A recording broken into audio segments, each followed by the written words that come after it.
Bonjour à tous. Aujourd'hui, on va plonger dans un sujet brûlant de l'immigration canadienne, le programme Startup Visa et les rumeurs de réforme.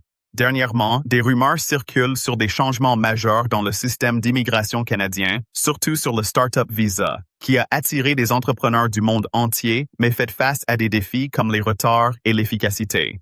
Décomposons cela. D'abord, le contexte politique.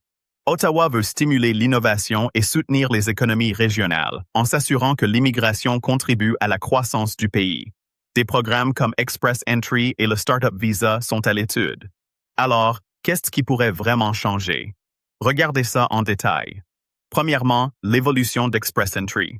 On peut s'attendre à plus de tirages par catégorie, avec des points favorisant les candidats ayant une expérience entrepreneuriale ou dans les startups. Si vous avez créé des entreprises ou travaillé dans l'innovation, vous pourriez voir plus d'opportunités. Opportunités ici. Ensuite, les programmes de nomination provinciale. Les provinces pourraient gagner en autonomie pour cibler les entrepreneurs. Imaginez Ontario, Colombie-Britannique ou Alberta créant des filières spéciales pour les fondateurs selon leur stratégie régionale. Troisièmement, le Startup Visa au cœur du débat.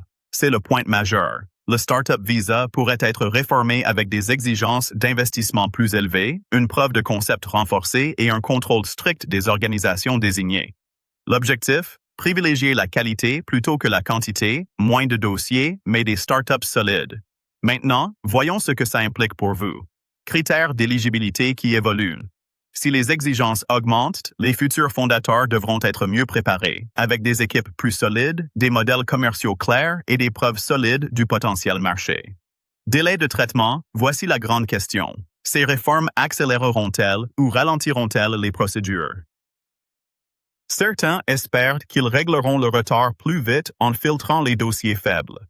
D'autres craignent que les réformes créent de nouveaux blocages avant d'aider. De nouvelles voies vers la résidence permanente. Même si le Startup Visa devient plus strict, d'autres opportunités peuvent s'ouvrir.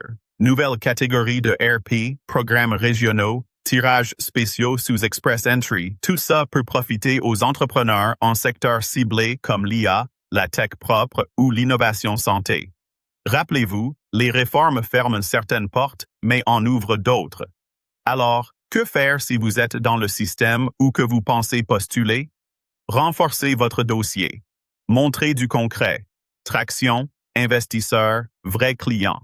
Ne vous basez pas que sur des idées, montrez que ça avance. Consultez toujours les ressources officielles. Suivez les annonces d'IRCC. Les rumeurs, c'est une chose, les politiques comptent vraiment.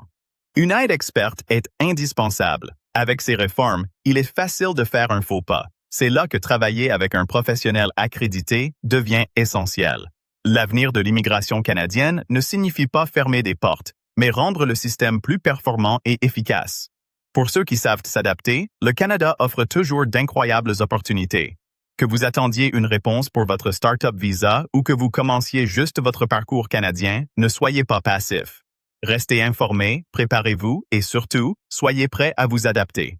Nous vous conseillons de consulter des avocats et consultants accrédités via bestvisa.ca.